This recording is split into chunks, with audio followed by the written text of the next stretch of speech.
Good morning, friends. Today I am here with the living organisms and their surroundings, part 1 of 6th standard.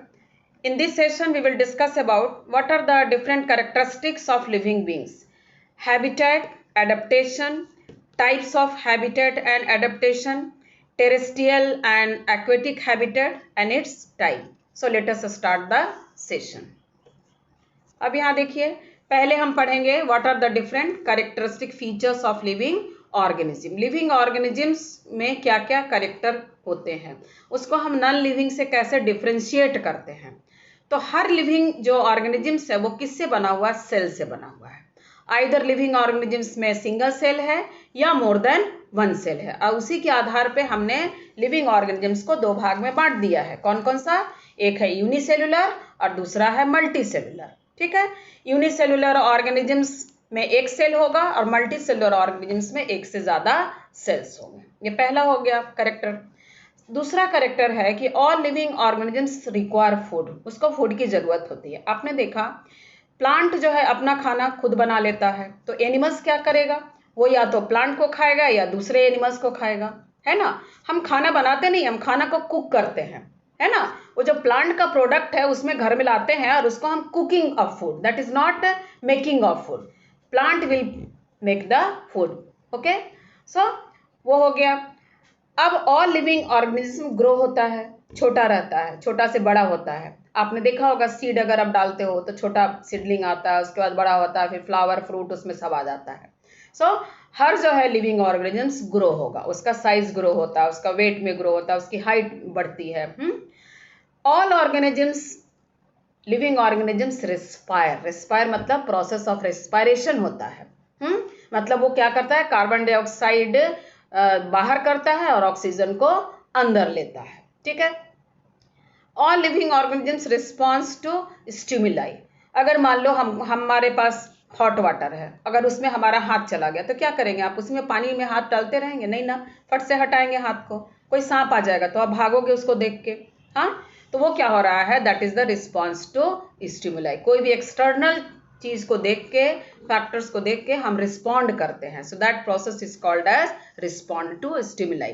Plants को अगर आप धूप में रख दोगे, हाँ, सनलाइट जिधर से आ रहा है वो देखो उधर को बेंड होता है, मतलब वो रिस्पॉन्स टू स्टिमुलस। वहां पे जो है लाइट क्या है? वो स्टिमुलस है, और प्लांट क्या कर रहा है? बेंड कर रहा है, वो उसका रिस्पॉन्स हुआ। ठीक है, ऑल लिविंग ऑर्गेनिजम्स रिप्रोड्यूस। कोई भी लिविंग ऑर्गेनिजम्स है वो क्या करेगा? रिप्रोड्यूस करेगा, मीन्स अपना वो ओन काइंड बनाएगा। नेक्स्ट है all living organisms have definite life span. एक पर्टिकुलर लाइफ स्पैन होती है, किसी का बहुत कम होता है, ये 1 वीक का भी होता है, किसी का वर्षों तक वो जिंदा रहता है, 200 साल 300 साल तक भी जिंदा रहता है सम organisms.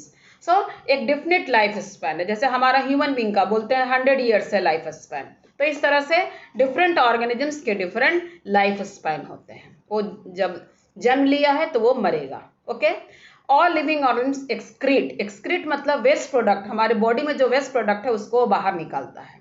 Okay, so that process is called as excretion. अब नेक्स्ट जो है, all living beings adapt to their environment. जिस इन्वायरमेंट में उसको रखते हैं वो ट्राई टू अडेप्ट, वो अडेप्ट करने की कोशिश करता है, अपने आप को ढालने की कोशिश करता है, चेंज करने की कोशिश करता है, सो दैट उस इन्वायरमेंट में वो अच्छे से रह सके। So these are the important characteristic features of living organisms. अब यहाँ देखिए, ये डायग्रामेटिक दिया हुआ है, फ्लो चार्ट दिया हुआ है। Characteristics of living beings, things made up of cells, respond to the environment, grow and develop, okay, obtain and use energy, reproduce, different level of organisation. Cell है, फिर उस सेल से टिश्यू बनता है, tissue से ऑर्गन बनता है, organ से ऑर्गन सिस्टम बनता है। ये हायर क्लासेस में आप पढ़ेंगे। So that is called as different level of organisation, cellular level, tissue level, organ level.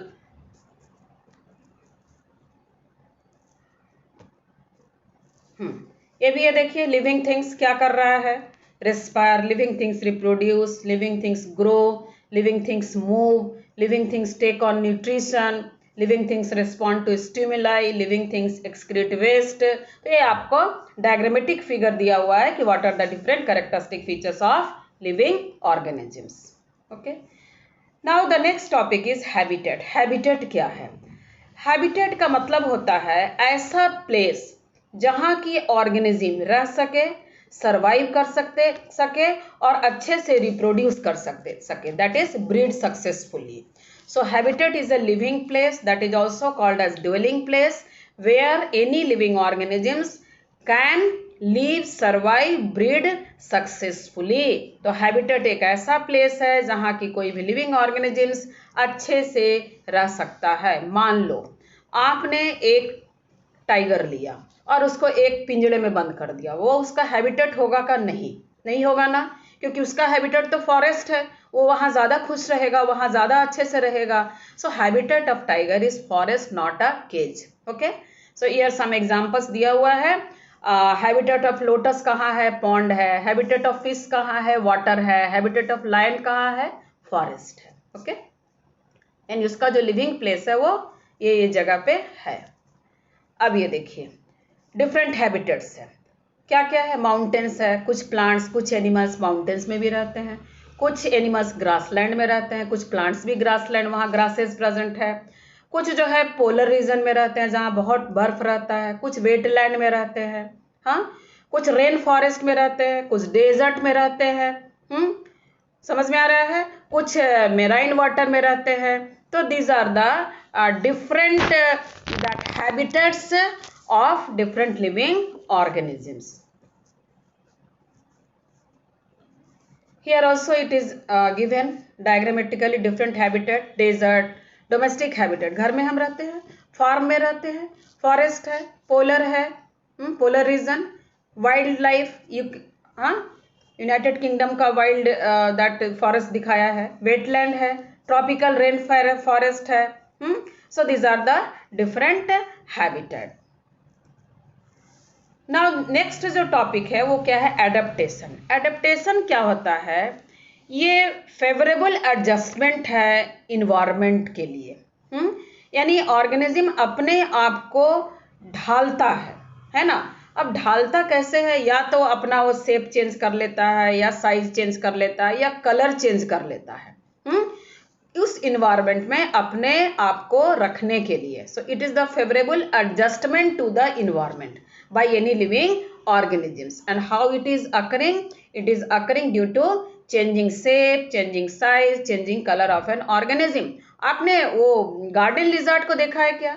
जिस कलर में रहता है, अगर ग्रीन लीफी बुशेज में है तो उसका कलर भी हरा हो जाता है ना. हाउ इट इज एडेप्टेड, यानी वो अपने आप को कलर चेंज करके बचाता है, प्रीडेटर से बचा लेता है. ठीक है. For example birds are adapted to fly. Birds क्या है? वो उसको उड़ना है. तो वो कैसे उड़ता है? उसमें क्या क्या कैरेक्टरिस्टिक फीचर्स है? तो उसमें फ्लाइट मसल्स होते हैं. हाँ, फ्लाइट मसल्स होते हैं. उसके बोन्स बहुत हल्के होते हैं और भी बहुत सारे बोर्ड से बॉडी होता है. So they are the some features of birds which are adapted to fly. Fish can swim. क्यों है? उसका बॉडी स्ट्रीमलाइंड है, उसमें फिन्स प्रेजेंट है, टेल प्रेजेंट है, गिल्स प्रेजेंट है. सो उसके कारण वो पानी में रहने के लिए, पानी में तैरने के लिए वो अडेप्ट हो गया है, अपने आप को चेंज कर लिया है. ये देखिए adaptation of fish. Streamline body है. देखिए इसका बॉडी कैसा है?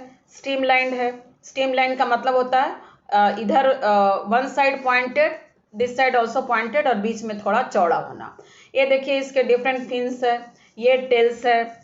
So these are the gills present रहता है. So these are the some adaptive features of fishes. ये देखिए एडेप्टेशन ऑफ बर्ड्स है. हाँ, फेदर प्रेजेंट है.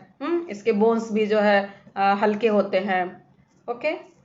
नेक्स्ट है types of habitat and adaptation. क्या क्या हैबिटेट है और उसमें कैसे कैसे एडेप्टेशन होता है डिफरेंट ऑर्गेनिजम्स में. तो पहले हम पढ़ेंगे हैबिटेट क्या क्या है. तो टेरेस्ट्रियल है, मतलब लैंड पे है. एक्वेटिक है, मतलब वाटर है, या तो वाटर फ्रेश वाटर है या मेराइन वाटर. हाँ, फ्रेश वाटर जो वाटर रिवर का है, आपका नदी का है, फिर पॉन्ड का है, किसी तालाब का है, उसको हम फ्रेश वाटर बोलेंगे. मेराइन वाटर जहाँ समुद्र का पानी है, महासागर, सागर, समुद्र, उसका पानी जो है वो उसको हम मेराइन वाटर बोलते हैं, खारा पानी, ठीक है। एरियल, एरियल मतलब उड़ने वाला, यानी स्काई में ज्यादातर उसका टाइम रहता है, हर एक्टिविटी उसका स्काई में हो रहा है, तो उसको हम एरियल बोलेंगे। दूसरा क्या है, अर्बोरियल। अर्बोरियल में क्या है, वो स्काई के नीचे है और लैंड के ऊपर है, बीच बीच में।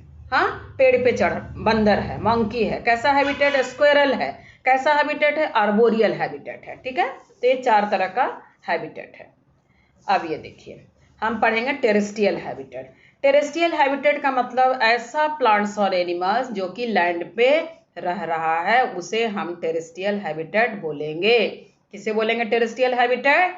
ऐसा प्लांट्स और एनिमल्स जो कि कहाँ प्रेजेंट है, लैंड पे प्रेजेंट है, सो उसे हम बोलेंगे टेरेस्ट्रियल हैबिटेट, ठीक है। नेक्स्ट है टाइप्स ऑफ टेरेस्ट्रियल। अब टेरेस्ट्रियल में भी बहुत सारे टाइप्स रहेंगे। तो पहला फॉरेस्ट है, ग्रासलैंड है, क्रॉप फील्ड है, डेजर्ट है, कोस्टल एरिया है, माउंटेन रीजन है, ये सारा जो है टेरेस्ट्रियल में आ जाएगा, ठीक है।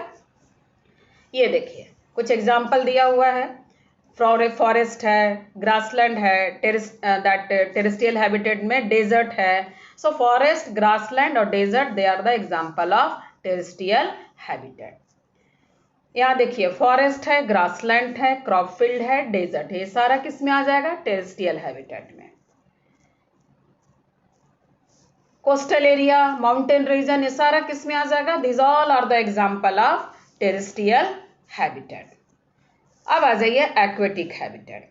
एक्वेटिक का मतलब क्या होता है, पानी, यानी वैसा प्लांट और एनिमल जो वाटर में रहता है, उसको हम क्या बोलेंगे, एक्वेटिक हैबिटेट। यहाँ देखिए एक प्लांट्स है जो कि कहाँ है, वाटर में है, ठीक है। तो those plants and animals which live in water, they are called as aquatic habitat, means they are adapted, they have changed them according to the that environment, यानी वाटर में रहना है तो वाटर में रहने के लिए उसने अपने आप को चेंज किया। यहाँ देखिए अब टाइप्स ऑफ एक्वेटिक में क्या क्या होगा। अब हमने पढ़ा पहले कि एक्वेटिक में 2 तरह का, एक फ्रेश वाटर है, दूसरा मेराइन वाटर है। तो फ्रेश वाटर का एग्जाम्पल क्या हो जाएगा, रिवर, पॉन्ड, लेक, और मेराइन वाटर का क्या हो जाएगा, सी, ओशन, ये सब हो जाएगा मेराइन का। ये देखिए फ्रेश वाटर हैबिटेट, यानी पानी में रहने वाले प्लांट्स और एनिमल्स जो रहेंगे। यहाँ देखिए फ्रेश वाटर में रिवर है, ऑलमोस्ट ऑल लेक्स, स्वैम्प्स, दलदल एरिया, पॉन्ड्स, तो ये सारे जो हैं फ्रेश वाटर में है। यहाँ देखिए lake, pond, river, all this are the fresh water. यहाँ देखिए मेराइन में, मेराइन एनिमल्स कहाँ रहेगा, सी में या ओशंस में। ये भी देखिए सब मेराइन हैबिटेट्स। यहाँ देखिए सी है, ओशन है, so they are the marine habitat. यहाँ भी देखिए कुछ एनिमल्स है जो फ्रेश वाटर एनिमल्स है। हाँ, यहाँ आप देखिए इसको ये करके लिस्ट करिए, कुछ हम बता रहे हैं आपको। यहाँ से फ्लेमिंगो है, सील है, फ्रॉग है ना, तो क्रेन है, देन क्रैब है, तो दिस सम स्वान है, तो all this are the different animals. Here it is fresh water animals. Now here you see sea water animals. क्या क्या है, क्रैब है, सबके कुछ कुछ आप एग्जाम्पल्स 2 3 4 आप उसको ध्यान में रखोगे, एग्जाम में आ सकता है। क्रैब है, सी हॉर्स है, ग्लोफिश है, टर्टल है, प्रॉन्स है, स्टारफिश, डॉल्फिन, स्क्विड, हाँ, penguin, sea urchin, snail, octopus, shark, corals, jellyfish, seal, clownfish, oyster, clam, tuna, all this are the sea animal, name of sea animal जो समुद्र में रहते हैं। Thank you. For any kind of doubts, write your question in comment section.